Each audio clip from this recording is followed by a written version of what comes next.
She thought the rule book was her weapon. She thought her signature on a fine was the final word. She was wrong. This is what happens when an HOA Karen picks a fight with the wrong person, and karma delivers the receipt before she even leaves the driveway.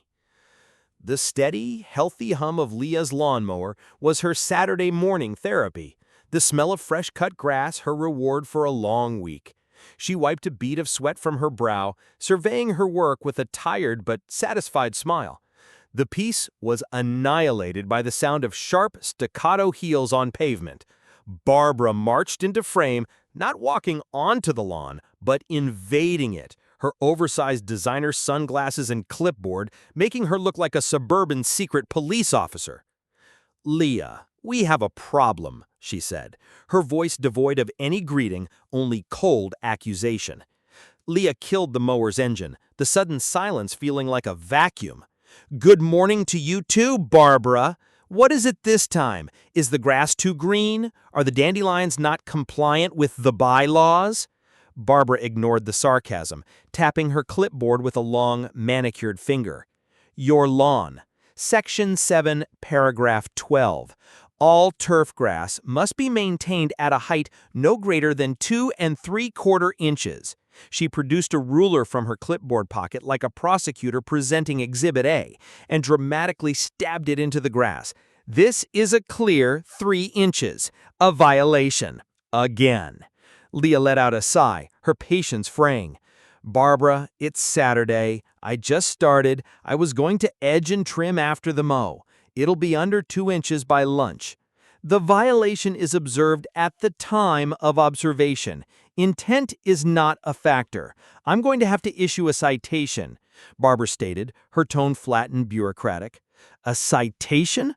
For an inch of grass? Come on! You fine me for my trash can lid being askew, for my Halloween decorations being up one day too long. Is your life really this empty?" Barbara's response was a thin, cold smile. She didn't write the ticket. She simply pulled a pre-written one from her clipboard. She had come here planning for this exact moment. "The fine for a first-tier landscaping violation is $100, but," she made a theatrical show of consulting her papers, "this is your 3rd violation this quarter. That triggers the repeat offender clause. The fine is now $1,000. Leah's jaw dropped. The color drained from her face, her hand going slightly slack on the mower's handle. "1,000? Are you insane? That's my mortgage payment." Barbara's smile didn't waver. "Payment is due within 10 business days. Have a blessed day." She turned on her heel, her victory walk a perfectly paced retreat down the driveway. Leah stood frozen in the sudden quiet, the absurd $1,000 ticket trembling in her hand, the weight of the injustice settling in her stomach like a stone. $1,000. For grass! Now, most of us would rage, complain to our spouses, maybe even pay it. But not Leah, because Leah had a secret. A secret Barbara was about to discover in the most brutal way possible. Leah stormed into her home office, the flimsy paper feeling like lead in her hand. She wasn't crying. She was vibrating with a pure, incandescent fury. She slammed the fine down on her desk, next to her computer, the sound echoing in the quiet room. She opened her browser, her fingers flying across the keyboard with determined fury. She typed, "Georgia HOA laws, property liens," and hit enter. Her eyes scanned the results quickly, efficiently, devouring the legal jargon. And then she saw it. A slow, dangerous smile began to spread across her face, replacing the anger with something far more potent, a plan. See, Barbara, in her power-tripping glory, forgot one thing.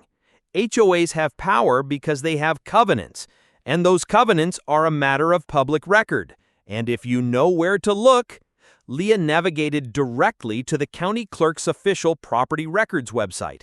Her heart hammered not with anxiety now, but with anticipation. In the search bar, she typed Barbara's address. The deed loaded. Her eyes scanned past the ownership details, zeroing in on the one section that mattered, lien holder.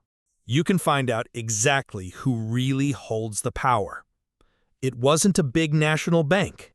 It was a smaller, local credit union. The kind that might be more flexible. The kind that might be willing to talk. Leah picked up her phone, her hand steady now, and dialed the number listed on the credit union's website. "Hi, yes," she said, her voice calm and professional. "I'd like to speak to someone in your loan department about the possibility of assuming a mortgage. I have the property details." What followed was a whirlwind, a conversation with a confused but helpful loan officer, a meeting scheduled for Monday morning. Leah walked into that credit union office armed not with a plea, but with a proposal. She laid out her financials, her credit score, her steady job. She explained, calmly, that she was interested in acquiring the note for a specific property as an investment. The loan officer, a man named Ben who looked bored with refis and car loans, was intrigued. It was unusual, but it wasn't illegal. The wheels of bureaucracy began to turn, fueled by Leah's relentless determination and a shocking cashier's check from her savings that she'd been building for a rainy day. A day that had arrived with a thunderclap in the form of Barbara's ridiculous fine. Papers were signed, fees were paid, and just like that, in a matter of days, the ownership of the debt on Barbara's house transferred. Leah didn't just own her own home, she now held the mortgage on Barbara's. The power dynamic didn't just shift, it was utterly vaporized. Leah gave it exactly 1 week. She waited until the next Saturday morning. She watched from her window as Barbara emerged to meticulously water her prize-winning roses, her posture still radiating unearned authority. Leah took a deep breath, walked into her garage, and picked it up. The heavy metal "for sale" sign she'd bought online, along with a post-hole digger. She didn't march, she strolled. Calmly, deliberately, she walked across the street right to the edge of Barbara's immaculate lawn. Barbara turned, the hose in her hand wavering. "What on earth do you think you're doing?" she demanded, her voice already shrill with indignation. Leah didn't answer. She just smiled, plunged the digger into the perfect grass, and started making a hole. "Stop that immediately! You're violating Covenant 4B! Unauthorized alteration of landscaping! That's a $500 fine!" Leah ignored her, tamping the signpost into the fresh hole. The sign stood there stark and undeniable. For sale, by owner, motivated. Barbara stormed over, her face flushed a furious red. "You take that down right now! You can't do this! This is my property!" Leah finally turned to her, her expression serene. "Actually, Barbara," she said, her voice quiet, but carrying like a blade, "according to the lien documents I now legally hold, if I deem the asset is at risk, I have the right to force a sale to protect my investment. And after a thorough review, I've decided your erratic behavior constitutes a risk. Consider this your notice." Barbara's face went from red to ashen white. The hose dropped from her hand, soaking her expensive sneakers. You what?" she whispered, the arrogance finally, completely draining from her. "You fined me $1,000 for my grass being an inch too long," Leah said, brushing the dirt from her hands. "I wonder what the fine is for not being able to make your mortgage payment to me. The payment, by the way, is due in 10 business days. Have a blessed day."